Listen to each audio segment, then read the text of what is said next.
Assalamualaikum warahmatullahi wabarakatuh.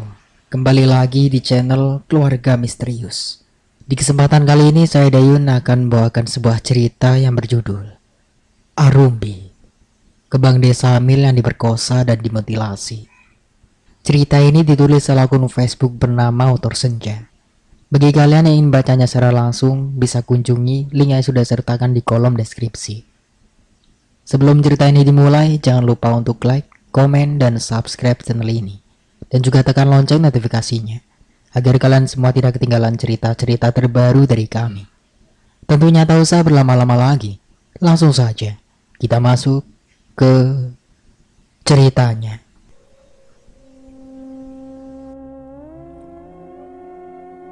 Kematian Wawan dengan secara tragis benar-benar sukses membuat desa itu gempar. Warga desa bertanya-tanya, bagaimana bisa kepala Wawan tergeletak di depan rumah Ridwan, ketua di desa itu? Lalu di mana tubuhnya? Apa Wawan dibunuh oleh sosok makhluk yang sering meneror penduduk desa? Terlebih lagi, istri Wawan mengaku jika sebelum kematian suaminya, Wawan sempat pergi keluar di malam hari menemui teman-temannya. Atau kematian Wawan disebabkan binatang buas? Itulah yang kini menjadi pertanyaan besar bagi warga desa itu. Tidak hanya itu, kematian Wawan semakin membuat desa itu mencekam. Teror demi teror terus terjadi di desa itu. Kini bukan hanya teror dari sosok makhluk yang selalu meminta kepala bayi, namun kini warga desa juga mendapatkan teror dari sosok makhluk kepala terbang, menyerupai Wawan yang setiap kali muncul selalu meminta dicarikan tubuhnya. Mendapat teror seperti itu secara terus-menerus membuat warga desa tidak tenang dan semakin takut untuk melakukan aktivitas di malam hari. Desa yang biasa dikenal dengan desa keramahan penduduknya, keindahan alamnya, kini sekarang berubah menjadi seperti desa mati, seakan tidak ada lagi kehidupan di dalamnya. Bahkan sebelum maghrib semua pintu rumah tertutup rapat. Tidak ada lagi aktivitas dari warga di desa itu. Tidak jarang ada juga warga desa yang pergi meninggalkan desa itu, lebih memilih tinggal di desa lain agar terhindar dari teror sosok-sosok makhluk menyeramkan itu. Mereka bukan hanya takut mendapatkan teror, tapi mereka juga takut jika nanti akan ada lagi korban, sama seperti Wawan yang mati secara tragis. Kematian Wawan benar-benar membuat teman-temannya ketakutan. Setiap saat mereka selalu terbayang-bayang dengan sumpah serapah yang Arumbi ucapkan sebelum mengembuskan nafas terakhirnya. Membuat kehidupan mereka tidak tenang sama sekali. Apalagi setelah melihat kepala Wawan dan ekspresi wajahnya, semakin membuat mereka ketakutan. Mereka takut sosok Arumbi mendatangi mereka lalu menghabisi mereka, sama seperti saat menghabisi Wawan. "Jok, setelah mengetahui kematian Wawan, apa kau masih bisa merasa tenang?" tanya Budi dengan raut wajah yang mulai ketakutan. "Alah, kau saja yang penakut. Mungkin saja Wawan mati karena binatang buas. Lagi pula, mana ada arwah bisa membunuh manusia?" ucap Joko berusaha bersikap santai. Meski sebenarnya ia juga mulai merasa takut atas kejadian tragis yang menimpa temannya itu. "Sudahlah Bud, kau tidak perlu merasa ketakutan seperti itu. Wawan mati karena nasib buruknya sendiri. Jadi tidak perlu kau sangkut pautkan dengan kematian Arumbi," timpal Doni. Meski ia juga merasakan hal yang sama seperti Budi rasakan. Bayang-bayang akan kalimat terakhir yang Arumbi ucapkan pada saat itu seolah selalu berputar di kepalanya. Bagaimana jika kematian Wawan ada sangkut pautnya dengan sosok makhluk yang sering meneror desa ini? Tanya Budi lagi kesal atas ucapan teman-temannya itu. Setelah mendengar ucapan Budi, kedua temannya itu hanya bisa terdiam. Tidak ada lagi percakapan dari ketiga laki-laki itu. Mereka hanya duduk terdiam terhanyut dalam pikiran masing-masing. Tidak lama mereka pun memilih untuk pulang ke rumah masing-masing. Terlebih tidak lama lagi malam pun akan segera tiba. Waktu telah berlalu. Malam hari telah tiba. Terdengar suara ketukan dari jendela kamar Joko. membuat laki-laki yang sedang tertidur lelap itu terbangun dari tidurnya, lalu mengerjapkan kedua matanya. Siapa malam-malam seperti ini mengetuk jendela kamarku? Mengganggu orang tidur saja, ucap Joko kesal, lalu kembali memejamkan matanya. Kembali suara ketukan itu terdengar, namun kali ini sedikit terdengar kencang, membuat Joko kembali membuka kedua matanya. Woi, jangan buat aku kesal ya, ucap Joko memberi peringatan sambil tetap berbaring di atas tempat tidurnya. Kembali suara ketukan itu terdengar lagi, kali ini semakin kencang, sehingga membuat jendela itu bergerak-gerak seakan didobrak paksa dari luar.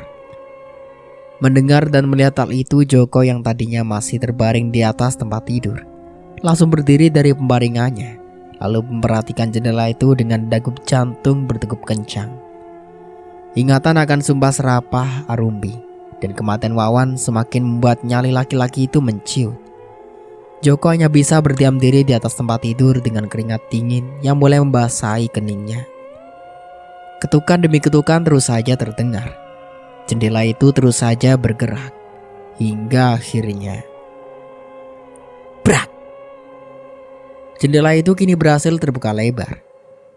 Kini terlihat jelas di depan mata Joko sosok makhluk yang selama ini dibicarakan warga desa berada tepat di depan jendela kamarnya. Melihat sosok yang sangat menyeramkan di luar jendelanya, seketika membuat tubuh Joko membeku. Lidahnya terasa keluh, pupil matanya melebar sempurna dengan keringat dingin yang mulai bercucuran dari keningnya. Di depan matanya sosok Arumbi sang kembang desa kini hadir dengan wujud yang sangat menyeramkan. Tubuh Joko menggigil ketakutan. Rasanya ia ingin berlari keluar dan berteriak meminta pertolongan.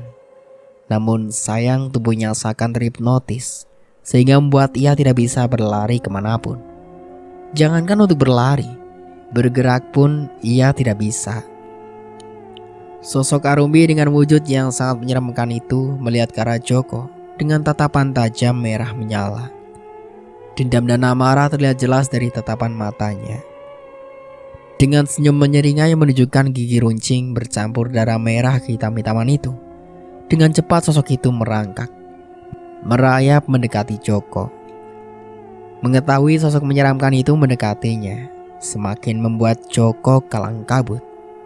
Sosok Arumbi dengan wujud yang sangat menyeramkan itu berada tepat di depan matanya. Bau anyir darah bercampur bau busuk kini mulai menyeruak di indera penciuman Joko.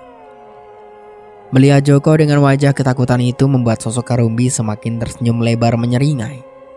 Tiba-tiba dari sela-sela organ intim sosok itu keluar bayi berlumuran darah merah. Tanpa kepala merangkak menaiki badan Joko, membuat laki-laki itu semakin panik.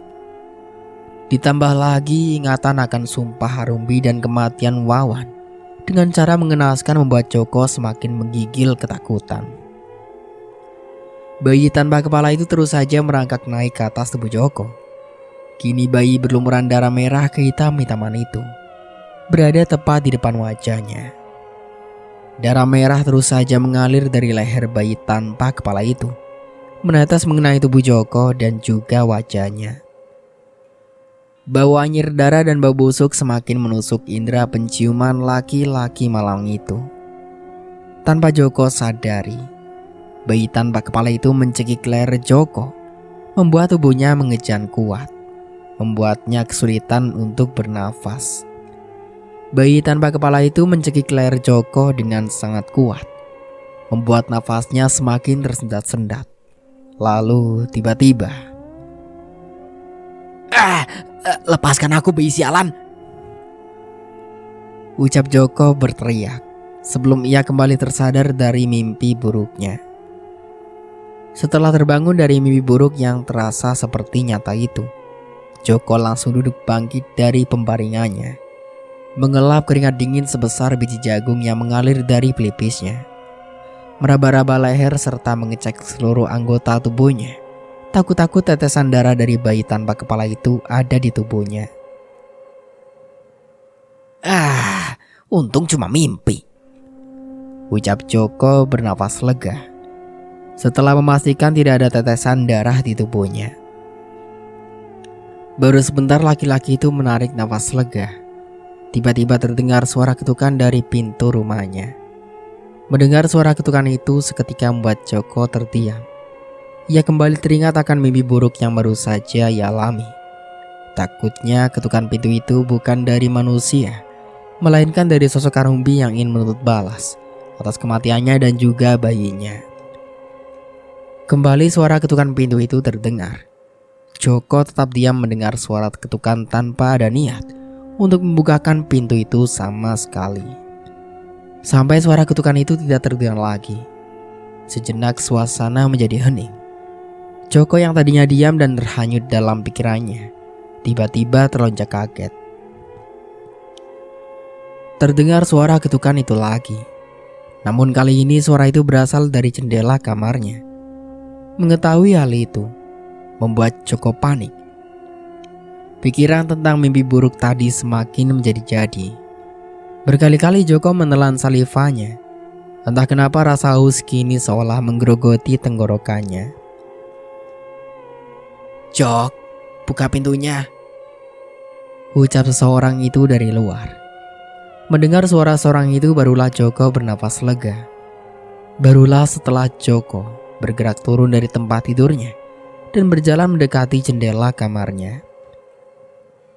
"Ngapain tengah malam seperti ini mengetuk pintu rumah orang? Kurang kerjaan kau," ucap Joko setelah membukakan jendela untuk seorang yang ia kenal itu. Anehnya, sosok yang diajak berbicara hanya diam dengan tatapan kosong, tanpa menjawab pertanyaan sama sekali. "Bud, kau kenapa? Kenapa kau diam?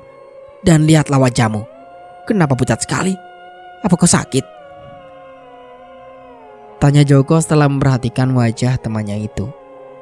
Namun lagi-lagi Budi tidak menjawab pertanyaannya sama sekali. "Bud, kau kenapa?" tanya Joko lagi, sambil tetap memperhatikan tingkah laku temannya yang menurutnya sedikit aneh. "Ayo, ikut aku," ucap Budi dengan suara dingin. "Kamu mengajakku kemana? Ini sudah malam," tanya Joko kepada temannya itu. "Aku ingin menunjukkan sesuatu kepadamu," ucap Budi lagi. "Kau ingin menunjukkan apa? Ini sudah malam, Bud. Apa tidak bisa besok saja?" tanya Joko lagi. "Ayo, ikut aku sekarang. Atau kau takut dengan sosok menyeramkan yang biasa warga desa ceritakan?" ucap Budi tersenyum miring. Mendengar ucapan Budi membuat Joko sedikit emosi. Lalu dengan cepat ia menyetujui keinginannya temannya itu, lalu mengikuti langkah Budi dari belakang.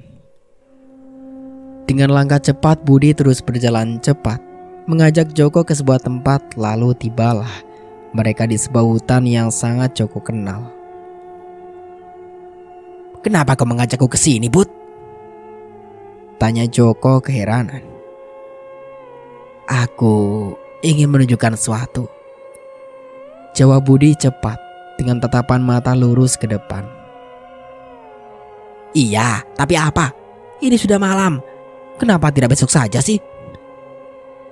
tanya Joko lagi. "Ini tentang Wawan," jawab Budi dengan suara dingin. "Wawan? Apa kau menemukan jasadnya?" tanya Joko dengan mata terbelalak setelah mendengar jawaban temannya itu. Tanpa menjawab pertanyaan Joko sama sekali, Budi terus berjalan memasuki kedalaman hutan, di mana tempat itulah yang menjadi saksi atas kebejatannya yang sudah mereka lakukan kepada Rumbi dan calon buah hatinya. Sedangkan Joko terus saja mengikuti langkah Budi dari belakang dengan langkah cepat. Joko terus saja berjalan memasuki kedalaman hutan mengikuti langkah temannya itu. Sesekali Joko harus berlari mengejar Budi, karena tidak biasanya Budi berjalan dengan cepat seperti itu. Joko benar-benar merasa heran dengan sikap temannya itu. Mungkin karena keadaan darurat makanya Budi bertingkah seperti itu. Itulah yang ada dalam pikiran Joko pada saat ini. Meski ada keganjilan yang ia rasakan atas tingkah laku temannya itu. Setibanya Joko di hutan, suara serigala dan suara binatang malam kini bersaut-sautan, seolah menyambut kedatangan Joko setelah kejadian pada malam itu. Kedua laki-laki itu terus saja berjalan memasuki kedalaman hutan di keningan malam. Suara burung hantu yang terbang hinggap dari satu dahan ke dahan pohon lainnya, seakan mengikuti jejak kedua laki-laki itu dari belakang. Kini sampailah mereka di sebuah tempat yang menjadi saksi bagaimana Rumbi sang kembang desa yang diperkosa, dihabisi secara tidak manusiawi, dimutilasi, lalu dibuang tubuhnya ke dalam derasnya air sungai. Setelah sampai di tempat itu, tiba-tiba Budi langsung menghentikan langkahnya dengan tatapan mata lurus ke depan. Melihat hal itu, Joko semakin merasa aneh dengan tingkah laku temannya itu. "Bud, kenapa aku mengajakku kemari? Apa kita sudah sampai? Lalu, di mana jasad Wawan?" tanya Joko kepada temannya itu. Namun lagi-lagi Budi tidak menyaut sama sekali. Hanya diam seperti patung dengan tatapan lurus ke depan. "Bud," panggil Joko lagi, sambil melihat temannya itu dari belakang. Budi tetap saja dia mematung. Lalu tidak lama ia kembali bersuara. "Kembalikan kepala bayiku," ucap Budi dengan suara pelan namun terdengar sangat jelas di telinga Joko. Mendengar hal itu membuat Joko terbelalak kaget. Dengan jantung seakan terlepas dari tempatnya, Joko menelan salivanya berkali-kali, lalu berusaha memberanikan dirinya kembali bertanya kepada temannya itu. "Apa yang kau katakan, Bud?" tanya Joko. Seakan ia tidak mendengar apa yang diucapkan Budi barusan. Budi tidak menjawab pertanyaan Joko sama sekali. Lalu tiba-tiba Budi menggerakkan kepalanya hingga memutar sempurna ke arah belakang sedangkan tubuhnya menghadap lurus ke depan. Suara patahan tulang terdengar begitu nyaring di telinga laki-laki bernama Joko itu, membuat tubuh Joko lemas seketika. Belum lagi melihat wajah Budi yang kini pelan-pelan berubah menjadi sosok yang sangat menyeramkan, membuat Joko benar-benar menggigil ketakutan hingga beringsut melangkah mundur. Dengan tatapan mata masih tetap menatap ke arah Budi. Melihat Joko ketakutan membuat sosok yang menyerupai Budi tersenyum miring, menunjukkan gigi runcingnya. Darah merah kehitam-hitaman terus saja keluar dari sela-sela gigi runcingnya dan mengalir dari mulut yang sosok menyerupai Budi itu.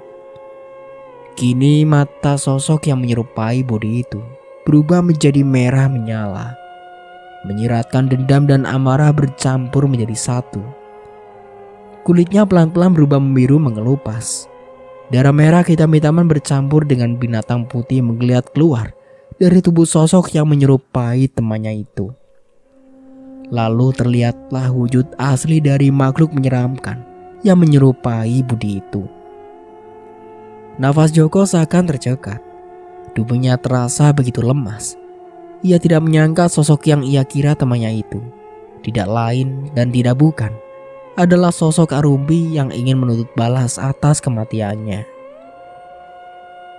Pelan-pelan sosok menyeramkan itu bergerak mendekati Joko. Mengetahui hal itu membuat Joko semakin panik kalang kabut. Ia benar-benar tidak menyangka sosok yang selalu warga desa ceritakan dan selalu meneror warga desa kini berada tepat di hadapannya. "Pergi kau," ucap Joko gelagapan dengan wajah ketakutan. "Kau harus membalas semua rasa sakit yang telah kau berikan padaku. Kau telah membuatku dan calon bayiku berpisah dengan laki-laki yang aku cintai," ucap sosok Arumbi yang kini terus saja mendekati Joko dengan tatapan tajam merah menyala. "Pergi kau, dasar setan sialan," Ucap Joko panik sambil tetap melangkah ke belakang. Kau harus menanggung semua perbuatan bejatmu itu. Orang sepertimu layak untuk mati. Ucap sosok Karumbi dengan suara penuh penekanan. Joko terus saja mundur ke belakang sambil matanya tetap awas melihat ke arah sosok yang sangat menyeramkan itu. Lalu Joko terjatuh, terjengkang ke belakang, tubuhnya ambruk ke tanah hingga membuat kepalanya terbentur keras ke sebuah batu besar. Darah segar dan cepat mengusur dari kepala laki-laki bernama Joko itu, membuat Joko menangis memegang kepalanya yang kini terasa nyeri. Melihat hal itu, sosok Karumbi hanya tersenyum lebar menyeringai. Dengan tubuh sempoyongan, Joko kembali berusaha berdiri. Lalu dengan langkah tertatih-tatih, Joko berusaha berlari meninggalkan kedalaman hutan itu. Mau lari kemana kau bajingan? Malam ini giliranmu untuk mati. Ucap sosok Karumbi tertawa melengking, lalu kembali menatap tajam ke arah Joko yang kini mulai berlari dari hutan itu. Tiba-tiba, tangan dengan kulit pembiru mengelupas itu bergerak memanjang menarik kaki Joko dan membuat tubuh Joko terpental kuat membentur pohon besar hingga membuat laki-laki itu merintih kesakitan, memuntahkan cairan berwarna merah dari mulutnya. Akibat tubuhnya terpental kuat membuat Joko terbatuk-batuk, memuntahkan cairan berwarna merah dari mulutnya. Kau harus mati, Joko. Ucap sosok Karumbi tajam melihat ke arah Joko, lalu merangkak, merayap mendekati Joko secara perlahan-lahan. Pergi kau, setan sialan. Ucap Joko meringis kesakitan, lalu kembali berusaha bangkit meski kini tubuhnya terasa remuk. Joko kembali berjalan tertatih-tatih dengan langkah terseok-seok. Darah segar akibat benturan batu besar masih saja mengalir dari kepalanya. Sedangkan sosok Karumbi terus saja tersenyum menyeringai dan mulai semakin mendekat ke arah Joko. Sayang bagi Joko, semakin ia pergi menjauh justru membuatnya kembali lagi ke tempat yang sama. Bangsat kau Karumbi! Ucap Joko berteriak emosi setelah sadar jika ia kembali lagi ke tempat yang sama. Tempat ia dan teman-temannya menghabisi Arumbi pada saat itu. Kini tiba giliranmu, Joko. Ucap sosok Arumbi tertawa melengking dengan suara penuh penekanan. Melihat sosok Arumbi berada tepat di belakangnya, membuat tubuh Joko kembali menggigil ketakutan dengan nafas yang semakin memburu. Keringat dingin sebesar biji jagung kini mengalir bercampur dengan cairan berwarna merah. Ingatan akan potongan kepala Wawan kembali berputar di kepalanya, membuat tubuh Joko gemetar. Joko berharap ini hanyalah sebuah mimpi buruk dan saat ini ia masih terbaring tertidur pulas di tempat tidurnya. Namun sungguh disayangkan, ini bukanlah sebuah mimpi. Pergi kau iblis! Ucap Joko ketakutan dengan suara terbata-bata, lalu kembali berjalan mundur ke belakang. Namun badannya masih tetap menghadap Arumbi. Mendengar ucapan Joko dan melihat Joko kembali ingin berlari, membuat sosok Arumbi geram. Mata merahnya semakin membesar. Lalu dengan cepat sosok Karumbi menarik kaki Joko dengan sekali hentakan, membuat kaki laki-laki itu terlepas dari tubuhnya.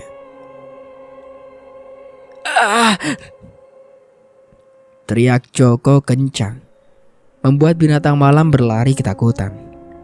Joko hanya bisa menangis senggukan melihat kaki kanannya sudah tidak ada lagi dari tubuhnya. Ia kembali terjatuh. Darah segar kembali mengucur dari anggota tubuhnya yang sudah terpisah itu.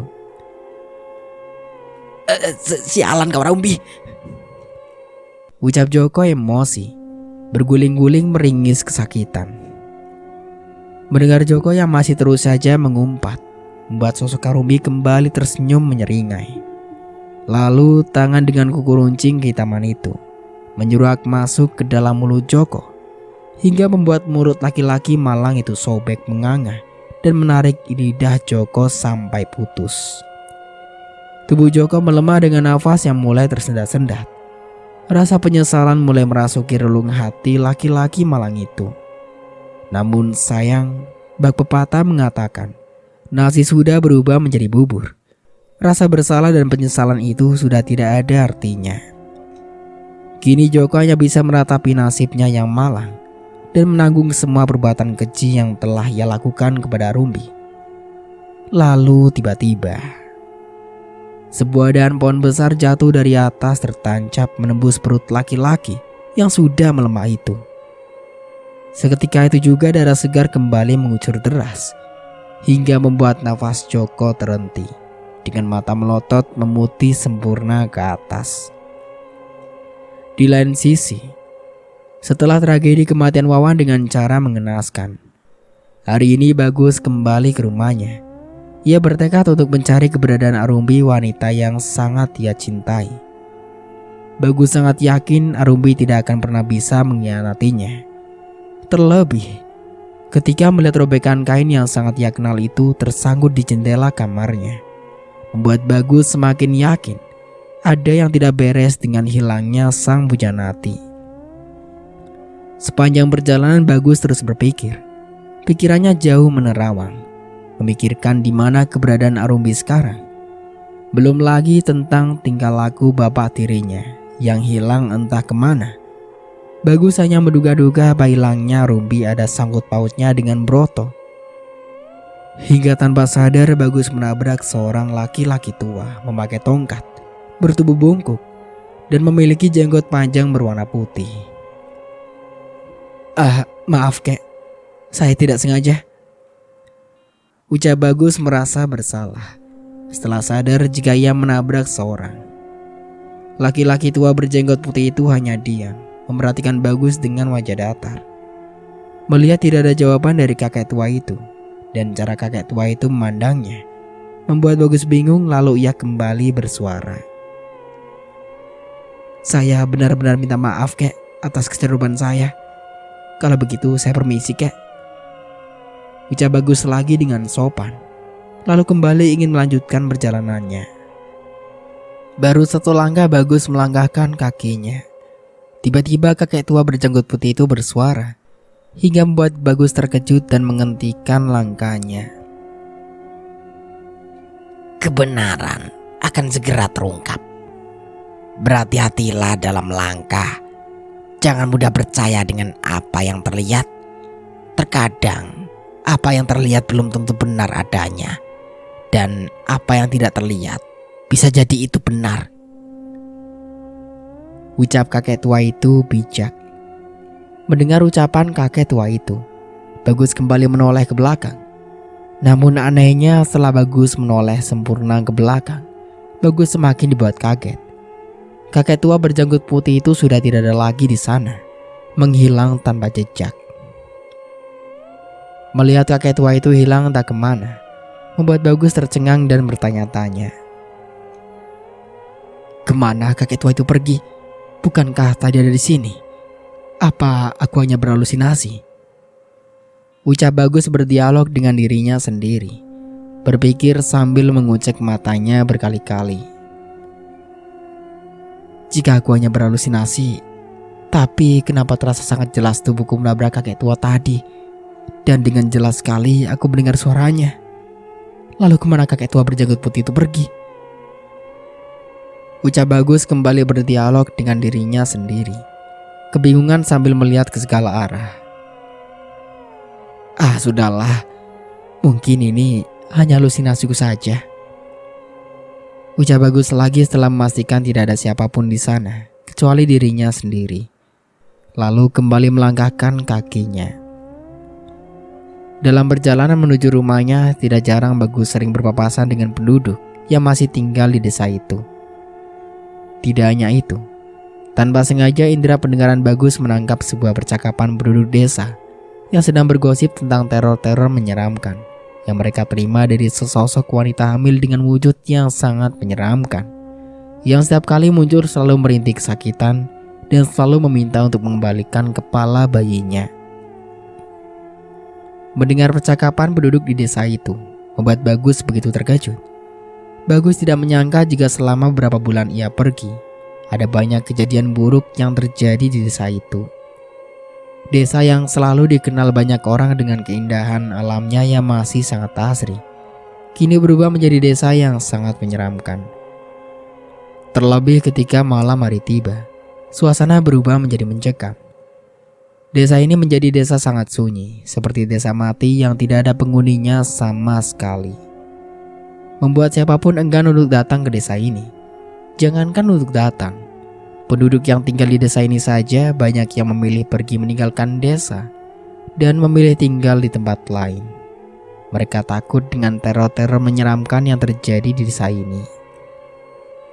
Penduduk desa yang masih tidak menyadari akan kehadiran Bagus di tempat itu terus saja bergosip. Bagus sengaja menghentikan langkahnya agar bisa mengetahui informasi tentang apa yang terjadi di desa ini selama ia pergi merantau. Bagus terus saja mendengarkan dan mempertajamkan indera pendengarannya. Lalu tiba-tiba ada salah satu penduduk desa yang mengatakan sesuatu yang mampu membuat Bagus terkejut dengan dada bergemuruh. Apa kalian tidak pernah berpikir kalau teror-teror menyeramkan yang kita terima ada sangkut pautnya dengan hilangnya Rumbi? Terlebih lagi, Rumbi menghilang pada saat ia sedang hamil besar. Ucap salah satu penduduk desa itu. Masuk akal sih. Aku juga sempat berpikir seperti itu. Apalagi sebelum mendapat kabar akan hilangnya Rumbi. Malamnya kita semua mulai mendapat teror. Saut salah satu penduduk desa itu lagi. Apa jangan-jangan Rumbi sudah mati? Lalu arwahnya bergentayangan dan meneror kita semua? Ucap salah satu penduduk desa itu lagi. Mendengar hal itu, semua penduduk desa yang bergosip itu sejenak terdiam, terhanyut akan pikiran mereka masing-masing. Bukan hanya penduduk desa itu saja, pikiran Bagus pun ikut terhanyut akan ucapan penduduk desa itu. Terlebih lagi, apa yang mereka katakan terdengar masuk di akal, membuat dada Bagus bergemuruh dengan hebat. Dadanya terasa sesak, matanya terasa memanas. Kini air mata kembali mulai menggenangi pelupuk mata laki-laki muda itu. Tidak, ini tidak mungkin. Rumbiku dan calon buah hatiku masih hidup. Rumbi tidak akan mungkin pergi meninggalkanku. Ucap Bagus dalam hati, sambil menggeleng-gelengkan kepalanya dengan air mata yang terus menggenangi pelupuk matanya. Pertanda ia tidak setuju dengan apa yang penduduk desa itu katakan. Tidak tahan dengan apa yang penduduk desa itu katakan tentang wanita yang sangat ia cintai, Bagus memilih bergegas pergi berlalu meninggalkan penduduk desa yang masih bergosip itu dengan dada yang masih bergemuruh. Sepanjang perjalanan Bagus terus saja berdialog dengan dirinya sendiri, berusaha berpikir positif dan meyakinkan bahwa apa yang dikatakan penduduk desa itu salah. Ini tidak mungkin. Rumbiku pasti masih hidup. Dia pasti masih hidup. Ucap Bagus terus berusaha meyakinkan dirinya, berharap apa yang dikatakan penduduk desa itu salah. Namun di sisi lain rasa takut akan benarnya ucapan penduduk desa tadi benar-benar berhasil membuat Bagus tidak tenang. Bayangan akan wajah sang pujana hati dengan senyuman manis yang selalu menghiasi wajah cantiknya membuat Bagus semakin takut akan kehilangan wanita yang sangat ia cintai. Jangankan untuk kehilangan, membayangkannya saja Bagus tidak sanggup. Rumbi, kau pergi kemana sayang? Mas harus mencarimu kemana, dek? Ucap Bagus frustasi sambil tetap melangkahkan kakinya. Bapak, iya, cuma bapak yang bisa menjawab semua masalah yang terjadi selama aku pergi. Aku harus segera pulang. Mungkin bapak sudah pulang ke rumah.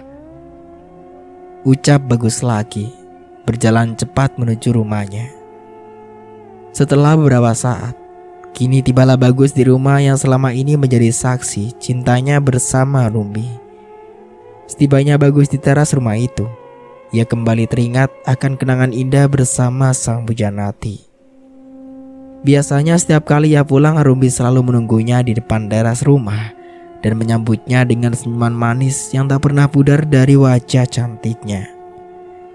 Mengingat kenangan indah yang bahagiakan itu, membuat sudut bibir Bagus terangkat ke atas. Bagus kembali tersenyum dengan air mata yang mulai mengalir dari sudut mata elangnya.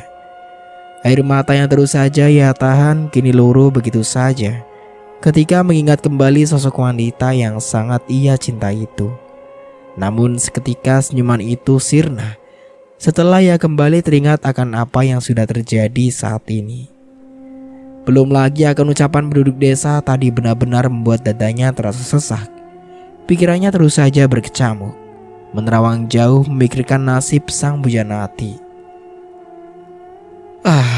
Aku harus kuat demi Rumbi dan calon buah hatiku. Bagus berusaha menguatkan dirinya. Setelah beberapa saat mengontrol emosinya, Bagus kembali melangkahkan kakinya, berharap bahwa orang yang ia cari sudah pulang dan saat ini sedang berada di dalam rumah. Buru-buru Bagus membuka pintu rumah itu. Setelah pintu terbuka lebar, tiba-tiba ada angin kecil berembus dari rumah menerpa wajah laki-laki itu dengan hawa yang tidak mengenakan. Sejenak berhasil membuat Bagus terdiam mematung di depan pintu rumahnya. Ianya merasa heran dari mana angin kecil dengan hawa yang tidak mengenakan itu berasal, sedangkan semua pintu dan jendela rumahnya tertutup dengan rapat. Setelah terdiam beberapa saat, Bagus langsung melangkahkan kakinya masuk ke dalam rumah, mencari sosok yang ia cari. "Pak, kau sudah pulang?" Ucap Bagus selingukan kesana kemari mencari sosok yang ia cari dengan sedikit berteriak agar sosok yang ia cari mendengar suara panggilannya. Hening. Tidak ada jawaban atau pergerakan dari dalam rumah itu kecuali dirinya sendiri. "Bapak!" Panggil Bagus lagi berteriak kencang. Namun tetap saja tidak ada jawaban sama sekali. "Apa Bapak belum pulang? Tapi kenapa? Tidak biasanya Bapak bersikap seperti ini. Atau jangan-jangan... tidak. Bapak tidak mungkin melakukan itu." Ucap Bagus berdialog dengan dirinya sendiri sambil menggeleng-gelengkan kepalanya, membuang jauh-jauh pikiran buruk yang baru saja terlintas di pikirannya. "Aku harus mencari Bapak. Tapi kemana?" Ucap Bagus kembali berdialog dengan dirinya sendiri, lalu terdiam sejenak untuk berpikir. Setelah beberapa saat berpikir, akhirnya Bagus kembali melangkahkan kakinya pergi meninggalkan rumahnya. Bagus mulai mencari-cari Broto, bapak tiri yang ia anggap seperti bapak kandungnya itu. Mencari kesana kemari bertanya kepada teman dekat Broto yang Bagus ketahui, sekaligus bertanya kepada semua penduduk desa yang Bagus temui. Namun sayangnya usaha Bagus tidak membuahkan hasil. Tidak ada satupun penduduk desa yang mengetahui di mana keberadaan Broto sekarang. Yang mereka tahu semenjak Bagus pulang, mereka tidak pernah lagi melihat Broto di desa itu. Entah kemana Broto pergi. Tapi satu hal yang pasti, hilangnya Broto menjadi tanda besar bagi penduduk desa, terutama Bagus. Lelah mencari hingga tidak terasa waktu menjelang maghrib pun segera tiba. Laki-laki bernama Bagus itu pun memilih untuk bergegas pulang ke rumah. Sepanjang perjalanannya, Bagus begitu dibuat heran dengan tingkah laku penduduk desa. Tidak biasanya di jam seperti ini, semua pintu rumah tertutup dan tidak ada satupun penduduk desa yang berada di luar rumah. Biasanya di jam seperti ini masih banyak penduduk desa yang beraktivitas di luar rumah dan pintu rumah mereka masih ada yang terbuka. Tapi ini benar-benar membuat Bagus tidak habis pikir. Kenapa desa yang dulunya ramai dengan aktivitas semua penduduknya Kini dalam waktu beberapa bulan Bagus pergi merantau. Banyak sekali perubahan yang terjadi di desa ini. Sepanjang perjalanan Bagus terus saja berpikir, apa karena saking takutnya penduduk desa dengan teror-teror menyeramkan yang ada di desa ini, sehingga membuat mereka semua bersikap aneh seperti ini. Itulah yang ada di dalam pikiran Bagus saat ini. Hilangnya Rumbi sang pujaan hati secara misterius, kepergian Broto secara tiba-tiba, serta teror-teror menyeramkan yang penduduk desa sangkut pautkan dengan hilangnya Rumbi, menimbulkan tanda tanya besar bagi Bagus. Terutama kehilangan Rumbi benar-benar membuat Bagus hampir frustasi. Setibanya di rumah, Bagus langsung melenggangkan kakinya menuju kamar yang menjadi saksi cintanya bersama sang pujaan hati. Di dalam kamar, Bagus langsung merebahkan tubuhnya. Perut yang sedari tadi berbunyi meminta untuk diisi. Tidak lagi Bagus hiraukan. Bagus hanya ingin berbaring melihat langit-langit kamar dengan air mata yang mulai berembun, mengingat kembali kenangan indahnya bersama Rumbi. Wajah cantiknya, senyuman manis dari bibir pink mungilnya, suara canda tawa dan tingkah laku manjanya membuat Bagus semakin terisak. Air mata yang ia tahan akhirnya tumpah ruah begitu saja. Bagus tidak pernah menyangka dan tidak pernah berpikir jika di hari saat ia pamit pergi merantau mencari biaya persalinan untuk calon buah hatinya, ternyata itu menjadi hari terakhir ia melihat dan bertemu dengan sang pujaan hati. Mas sangat merindukanmu, Dek. Pulang sayang, pulang. Ucap Bagus pelan dengan linangan air mata yang terus menganak di pelupuk matanya. Kamu kemana, Dek? Pulang sayang. Ucap Bagus lagi dengan suara yang mulai bergetar, diiringi bulir-bulir air mata yang mulai mengalir dari sudut mata alangnya. Rumbi, pulang sayang.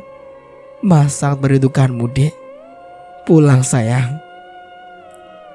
Ucap Bagus lagi terisak dengan tubuh bergetar hebat, lalu memejamkan kedua matanya. Tidak lama setelah Bagus berucap seperti itu, terdengar suara pintu rumah terbuka secara perlahan. Mendengar suara pintu rumah terbuka membuat Bagus terkejut dengan kedua mata alangnya terbuka sempurna.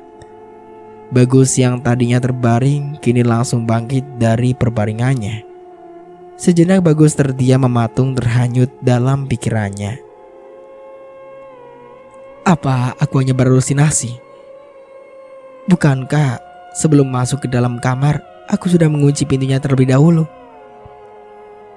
Ucap Bagus di dalam hati sambil kembali mengingat kejadian sebelum ia masuk ke dalam kamar. Bagus yang tadinya masih terdiam dan masih terhanyut dalam pikirannya, tiba-tiba entah dari mana asalnya datang sebuah angin dingin beraroma khas wangi melati, berembus menyentuh pori-pori kulit dan menerpa wajah Bagus, diiringi suara lembut seorang wanita yang sangat Bagus kenal. Aku pulang, Mas. Ucap sesosok wanita itu seperti berbisik, namun terdengar sangat jelas di telinga Bagus, dengan aroma melati yang kini terus menyeruak memenuhi kamar itu. Bagus yang saat ini sangat merindukan sosok wanita yang selama ini selalu menjadi ratu di dalam hatinya. Begitu merasa bahagia ketika mendengar suara lembut wanita yang sangat ia kenal itu.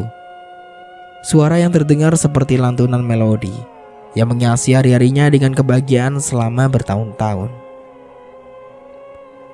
Rumbi, kaukah itu, Dek? Ucap Bagus terharu dengan linangan air mata yang masih mengalir dari sudut mata alangnya.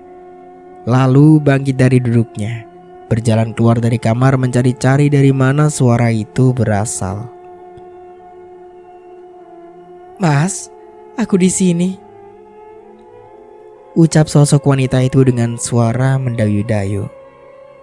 Suara yang terdengar seperti berasal dari ruang tamu membuat Bagus melangkahkan kakinya menuju ke arah sumber suara itu berasal. Namun anehnya sosok yang ia cari tidak ada di sana. "Arumbi, kau di mana sayang?" panggil Bagus lagi setelah melihat sosok yang ia cari tidak ada di ruang tamu. "Aku di sini, Mas," ucap sosok wanita itu lagi. Kali ini suara itu terdengar seperti berasal dari dapur. Terdengar jelas suara langkah kaki Bagus berjalan menuju dapur. Sayang, sungguh sayang. Lagi dan lagi, sosok yang ia cari tidak ada di sana. "Arumbi, kau di mana, Dek?"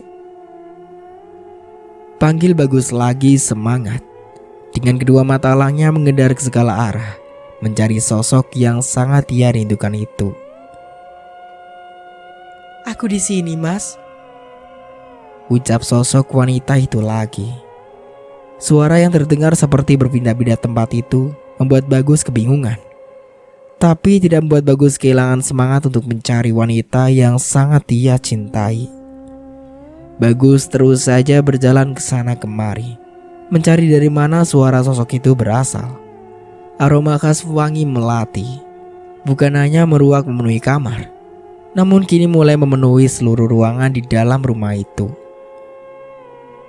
"Sayang, kau di mana? Mas sangat merindukanmu, Dek. Jangan membuat Mas kebingungan seperti ini," panggil Bagus lagi dengan suara yang mulai bergetar. Setelah Bagus berucap seperti itu, tidak lama terdengar suara lirih senandung seorang wanita yang berasal dari dalam kamar. Suara yang terdengar lembut menyentuh relung hati, namun mampu membuat bulu kuduk berdiri ketika mendengarnya. Mendengar suara senandung itu membuat Bagus sedikit keheranan dan terkejut. Bagaimana tidak? Selama bertahun-tahun ia menikah bersama Arumbi. Baru kali ini Bagus mendengar Arumbi bersenandung seperti itu.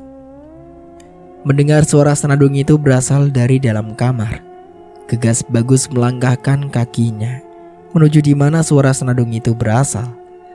Selangkah demi selangkah Bagus semakin dekat, dan suara senandung itu pun semakin jelas terdengar. Kini tibalah Bagus di ambang pintu kamar.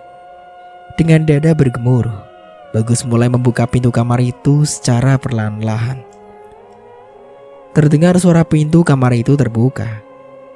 Setelah pintu kamar itu terbuka lebar, terlihatlah di depan mata Bagus wujud sosok seorang wanita yang sangat ia kenal. Sedang duduk di atas ranjang tempat tidur, memakai dress putih pemberian darinya sebagai hadiah karena sudah mengandung buah hatinya.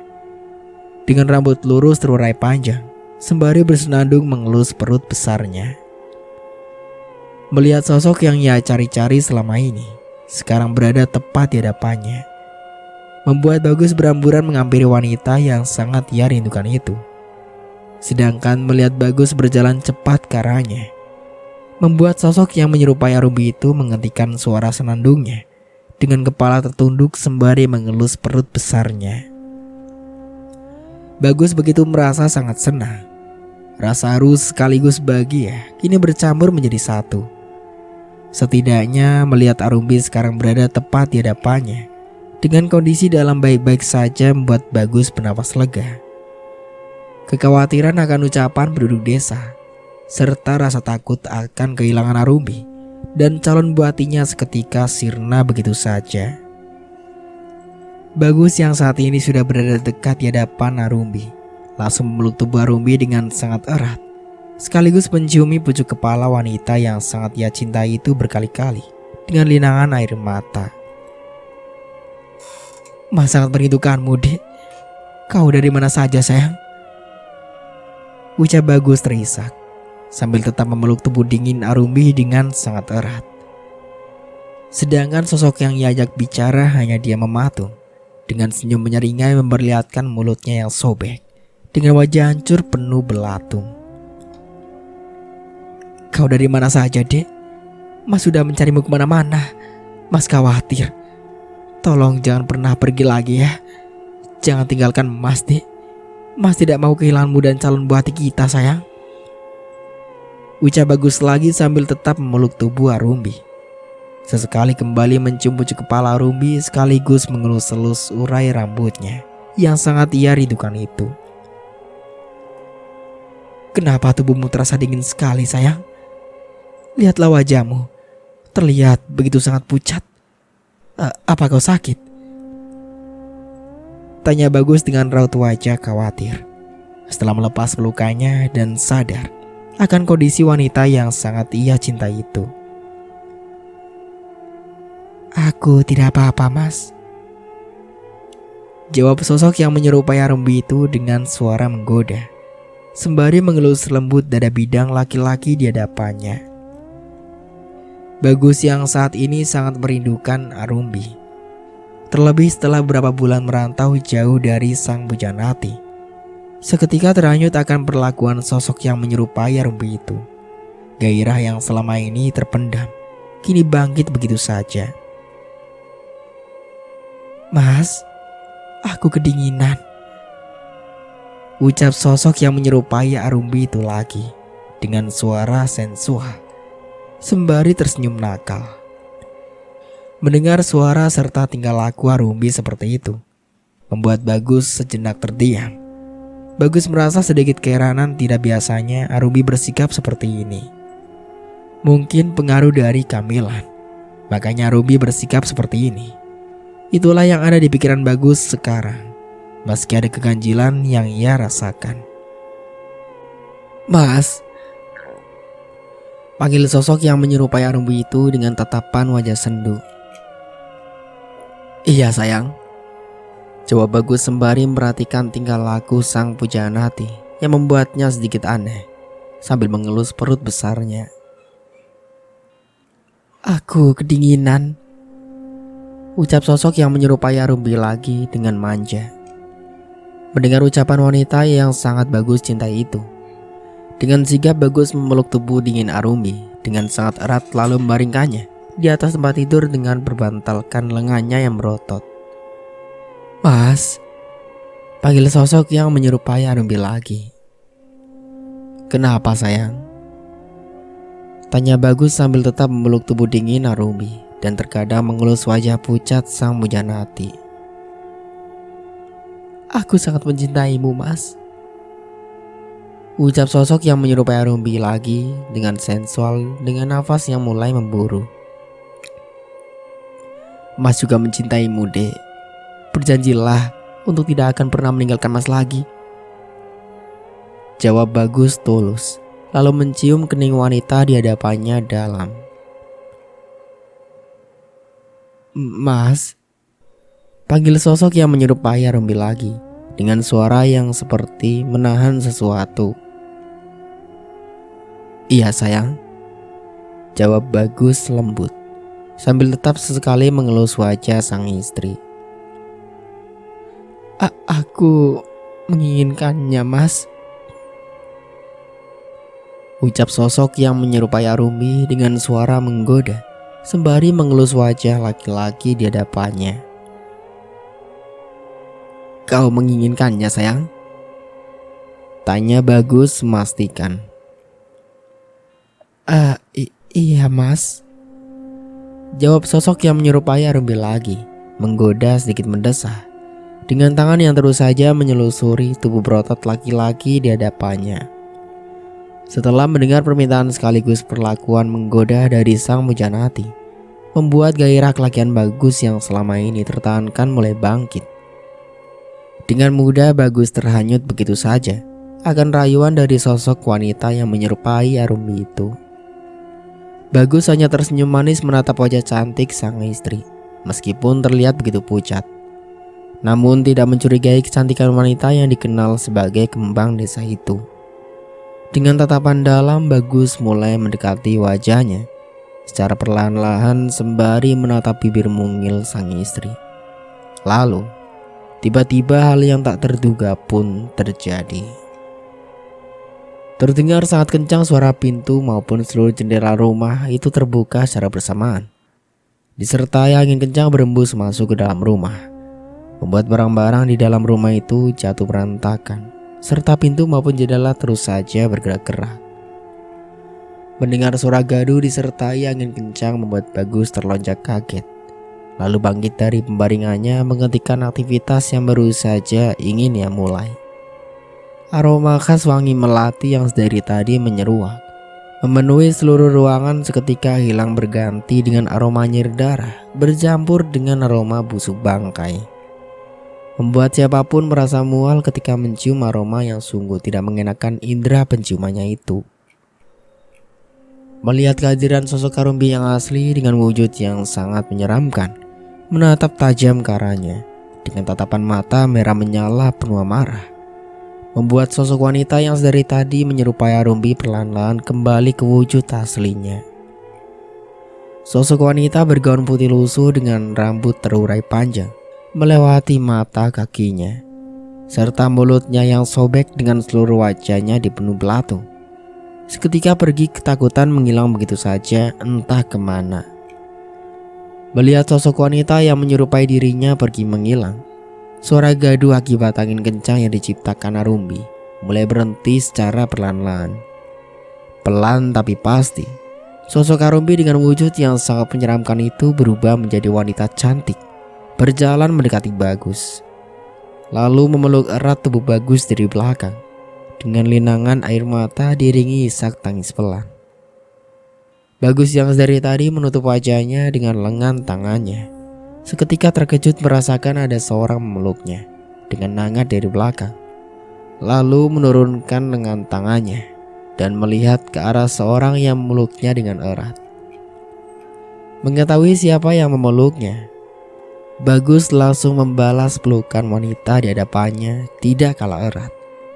Rasa haru sekaligus rasa rindu yang selama ini terus saja bergejolak seketika sirna begitu saja. Bagus begitu merasa nyaman hingga tidak terasa. Rasa kantuk kini mulai menguasai dirinya. Pelan tapi pasti, mata elang laki-laki itu mulai tertutup rapat, terlelap dalam pelukan Arumbi, wanita yang sangat ia cintai itu. Melihat Bagus sudah terlelap dalam tidurnya, sosok Arumbi dengan wujud wanita cantik itu lalu bangkit dari pembaringannya, kembali berubah menjadi sosok yang sangat menyeramkan dengan tatapan tajam penuh amarah. Kalian sungguh sangat keterlaluan. Berani-beraninya kalian mengirim jin jengkel itu untuk melukai orang yang sangat aku cintai.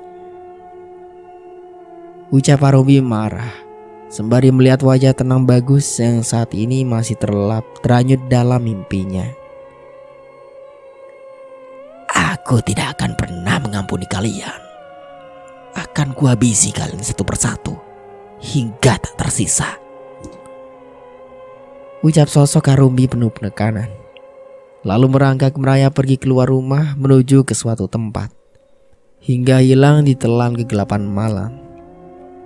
Sedangkan keadaan rumah yang dari tadi berantakan serta pintu maupun jendela yang terbuka lebar akibat angin kencang yang diciptakan Arumbi dalam sekejap kembali rapi seperti semula dan kembali tertutup terkunci dengan rapat. Setelah kejadian itu, entah kenapa suasana malam ini seketika berubah begitu saja, sangat mencekam dan sangat menyeramkan, membuat semua penduduk desa semakin tidak tenang. Was-was dihantui rasa ketakutan. Hawa yang tidak biasa dengan angin dingin berembus menembus pori-pori kulit, seakan-akan menusuk ke dalam persendian tulang, membuat bulu kuduk siapapun berdiri dengan suasana malam yang tidak biasa ini. Terasa begitu sangat berbeda dengan malam-malam seperti biasanya. Lolongan anjing dan serigala serta binatang malam lainnya seakan bersaut-sautan, membuat malam ini terasa begitu sangat menakutkan. Bukan hanya itu saja, cuaca malam ini terlihat begitu sangat buruk. Hujan deras disertai angin kencang, bercampur dengan suara riuh angin dan gemuruh petir. Di langit malam seakan menjadi saksi akan apa yang terjadi malam ini. Di kegelapan malam, sosok Arumbi dengan wujud yang sangat menyeramkan merangkak, merayap cepat menyusuri ke dalam hutan lebat itu. Hutan lebat yang dikenal dengan keangkerannya dan berbagai macam binatang buas di dalamnya, membuat semua penduduk desa tidak berani mendekati atau memasuki kedalaman hutan lebat itu. Dengan sorot mata tajam dipenuhi amarah dan dendam, sosok Karumbi terus saja merangkak memasuki kedalaman hutan menuju ke suatu tempat. Sebuah tempat yang jarang diketahui oleh penduduk desa akan keberadaannya. Suara petir menyambar-nyambar di langit malam disertai derasnya hujan dan riuh angin kencang, membuat rambut panjang dengan wujud yang sangat menyeramkan itu semakin terlihat berantakan dan menakutkan. Sesekali kilatan dari cahaya petir mengenai wajah sosok Karumbi dengan wujud yang sangat menyeramkan, membuat wajah dan seluruh kulit biru mengelupas itu semakin terlihat menakutkan dengan kedua bola mata besarnya melotot sempurna. Terlihat jelas dari tatapan matanya dan amarah dan dendam yang semakin berapi-api. Melihat kehadiran sosok Karumbi dengan wujud yang sangat menyeramkan memasuki kedalaman hutan lebat, membuat binatang malam yang berada di sekitar hutan lebat itu berlari tunggang langgang dan berterbangan ketakutan dengan kehadiran sosok Karumbi. Tidak lama setelah menyusuri dan memasuki kedalaman hutan lebat itu, kini tibalah sosok Karumbi di sebuah rumah kecil di pertengahan hutan, di dekat sebuah gunung yang biasa digunakan untuk orang bodoh untuk meraih kekayaan dan menyembah selain Tuhan. Aroma nyir darah dan bakaran kemenyan bercampur dengan aroma bunga 7 rupa menyeruak keluar dari sela-sela lubang kecil dari rumah yang terlihat seperti tidak terurus sama sekali. Sarang laba-laba serta daun-daun kering berserakan dan berterbangan di mana-mana.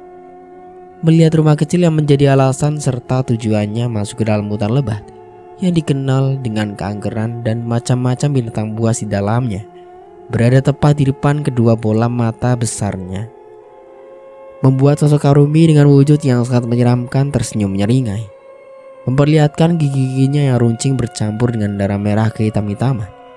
Sesekali cairan berwarna merah kehitam-hitaman itu menetes keluar dari gigi-giginya yang tajam. Setelah tersenyum menyeringai dengan sorot mata tajam disertai dengan ekspresi wajah yang sulit diartikan, sosok Karumbi kembali merangkak mendekati rumah kecil itu.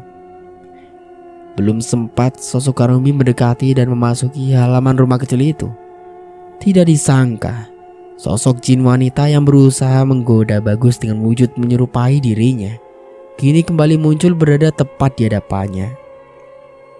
Melihat sosok jin wanita yang baru saja berusaha menggoda laki-laki yang sangat ia cintai kembali muncul di hadapannya, membuat sosok Karumbi dengan wujud yang sangat menyeramkan itu murka. Kilatan api amarah dan dendam terlihat jelas dari kedua sorot matanya. Tidak disangka kilatan dari tatapan tajam sosok Karumbi mampu menumbangkan sebuah pohon beringin besar dan nyaris mengenai sosok jin wanita bermulut sobek dan seluruh wajah hancur dipenuhi belatung.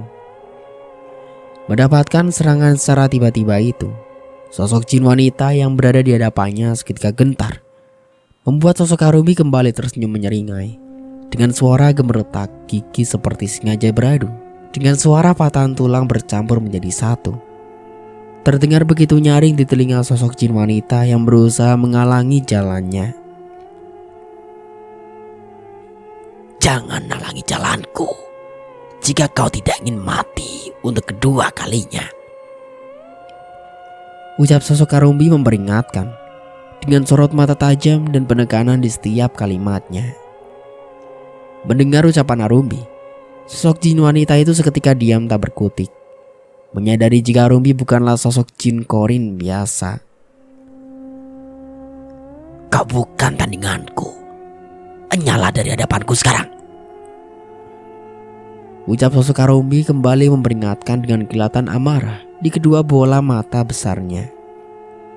Setelah mendengar ucapan Karumbi untuk kedua kalinya, sosok jin wanita yang berusaha menghalangi jalannya seketika menghilang begitu saja, meninggalkan tuannya. Melihat sosok jin wanita itu menghilang ketakutan, sosok Karumbi dengan wujud yang sangat menyeramkan itu tertawa melengking, seakan suara tawa itu bergema di dalam hutan lebat itu, membuat semua binatang malam berlari ketakutan. Mengetahui jika sosok jin wanita yang selama ini selalu patuh dan setia kepadanya kini menghilang begitu saja setelah berhadapan dengan sosok Karumbi, membuat Badarmo yang dikenal akan kesaktian ilmu hitamnya begitu terkejut. Bagaimana tidak? Jin wanita yang begitu kuat yang selalu dia andalkan untuk menyelesaikan tugas-tugas yang ia dapat dari pasiennya bisa pergi menghilang ketakutan begitu saja dan melupakan kesetiaannya kepada dirinya. Berarti sosok Arumbi bukanlah Jin Korin biasa. Bukan hanya itu saja, sosok seorang yang menjadi dalang dari kejadian malam ini juga berlari ketakutan terbirit-birit meninggalkan Badarmo, pergi menjauh dari rumah kecil itu dan mencari jalan keluar dari hutan lebat itu. Setelah melihat sosok jin wanita yang baru saja berusaha menghalangi jalannya pergi menghilang begitu saja, sosok Arumbi dengan wujud yang sangat menyeramkan kembali tersenyum menyeringai, lalu kembali merangkak mendekati rumah kecil yang menjadi tujuannya masuk ke dalam hutan lebat ini. Dari kejauhan, kedua mata besar sosok Arumbi menangkap dan melihat seorang laki-laki yang sangat ia kenal pergi terbirit-birit dengan wajah pucat ketakutan. Disusul satu orang anggota di belakangnya berlari tergesa-gesa meninggalkan rumah kecil di tengah hutan lebat ini. Melihat hal itu, sosok Arumbi hanya tersenyum sinis dengan tatapan mata tajam. Kali ini kubiarkan kalian lolos. Nikmatilah hidup kalian sebelum kepala dan seluruh anggota tubuh kalian terpisah dari tempatnya, ucap sosok Arumbi sinis, lalu kembali merangkak mendekati rumah kecil itu lagi. Mengetahui jika sosok Arumbi kembali bergerak merangkak mendekati kediamannya, membuat Badarmo yang tadinya begitu yakin mampu mengalahkan sosok Arumbi kini menjadi gentar. Dengan wajah pucat pasi dan tubuh yang mulai gemetar, Badarmo kembali memejamkan kedua matanya, berusaha untuk kembali fokus dengan mulut berkomat kamit, membaca mantra memanggil sosok jin wanita yang selama ini selalu setia dan patuh akan perintahnya. Badarmo tidak pernah menyangka jika sosok Arumbi yang awalnya ia kira hanya jin Korin biasa, kini muncul di hadapannya dengan wujud yang sangat menyeramkan. Bahkan mampu mengalahkan sosok jin wanita penjaga gunung yang selalu dikenal dan diakui akan kekuatan, serta kehebatannya bisa kalah telak dengan mudah. Jika jin wanita penjaga gunung yang selalu dikenal dan diakui akan kekuatan serta kehebatannya bisa Arumbi kalahkan dengan mudah begitu saja, lalu bagaimana dengan dirinya? Sedangkan kesaktian ilmu hitam yang ia dapatkan selama ini berasal dari jin wanita penjaga gunung hutan lebat ini.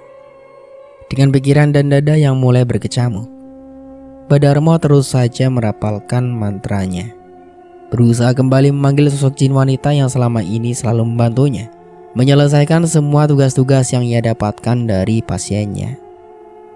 Berharap sosok jin wanita penjaga gunung hutan lebat kembali kepadanya dan berhasil mengalahkan sosok Arumbi. Di saat Badarmo masih berusaha untuk fokus merapalkan mantranya, tiba-tiba saja terdengar suara dobrakan kencang dari luar. Pintu rumah yang terbuat dari papan kayu dipenuhi dengan debu dan sarang laba-laba yang tertutup dengan rapat kini mulai bergetar dan bergoyang-goyang seakan-akan ada seorang dari luar berusaha untuk memaksa masuk ke dalam. Pintu rumah yang tadinya masih tertutup dengan rapat kini terbuka lebar disertai suara gemuruh petir dan angin kencang berembus menyeruak masuk ke dalam rumah dengan ruangan yang tidak seberapa itu. Angin kencang itu terus saja berembus masuk ke dalam, menerbangkan dan menjatuhkan semua barang-barang yang ada di dalam ruangan itu, membuat semuanya hancur berantakan. Bunga 7 rupa beserta bahan-bahan saji yang menjadi syarat utama dalam ritual yang Badarmo buat juga ikut ludes hancur, berterbangan dan beramburan ke segala arah. Mengetahui hal itu, Badarmo yang tadinya sudah pucat pasi dengan tubuh gemetar, kini semakin gemetar ketakutan. Ia benar-benar tidak menyangka jika jin Korin yang selama ini dianggapnya remeh, yang ia pikir tidak mampu menandingi kesaktian ilmu hitamnya, bisa sekuat ini dan mampu membuatnya kalang kabut gemetar ketakutan. Dengan wajah yang semakin pucat dan seluruh tubuh gemetar karena panik, Badarmo masih tetap saja merapalkan mantranya. Dengan kedua mata yang masih tertutup rapat, lalu menarik sebuah keris dari sarungnya yang ia simpan di samping pinggangnya.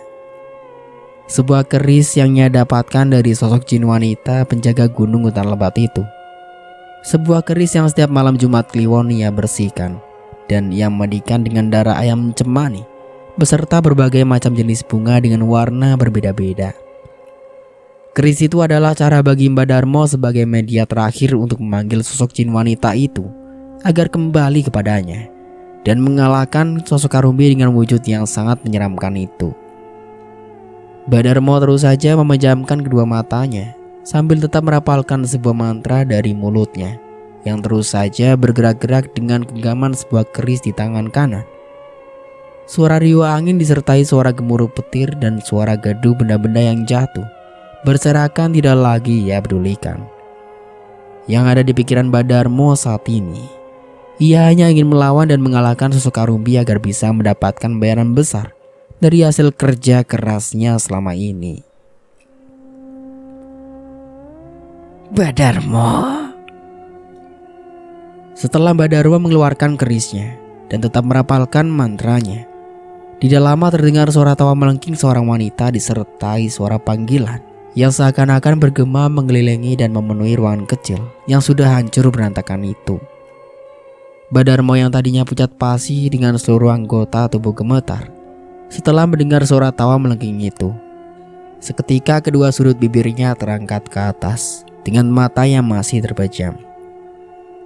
Setelah mendengar suara tawa cekikan melengking seorang wanita yang seakan-akan bergema di dalam ruangan yang tidak seberapa itu, Mbah Darmo yang tadinya pucat pasi dengan seluruh anggota yang sudah gemetar ketakutan kini tersenyum sumringah lalu menghentikan bacaan mantranya dan kembali membuka kedua kelopak mata yang tadinya tertutup rapat. Namun alangkah terkejutnya Mbah Darmo saat kedua kelopak matanya terbuka sempurna hingga tubuhnya terlonjak kaget beringsut mundur ke belakang dengan kedua mata melotot sampai tubuhnya mentok menyentuh papan kayu yang menjadi dinding rumahnya. Bagaimana tidak? Tepat di depan wajahnya yang hanya berjarak beberapa senti, kepala Karumbi terbang mengambang dengan rambut panjang acak-acakan, sedangkan tubuhnya berada di atas langit-langit rumah terpisah jauh dari kepalanya.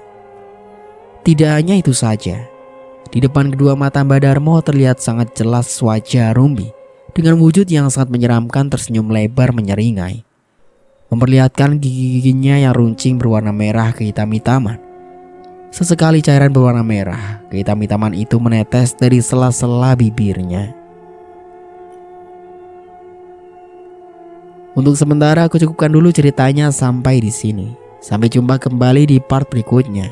Saya Mang Dayun pamit undur diri. Kurang lebihnya mohon maaf. Wassalamualaikum warahmatullahi wabarakatuh.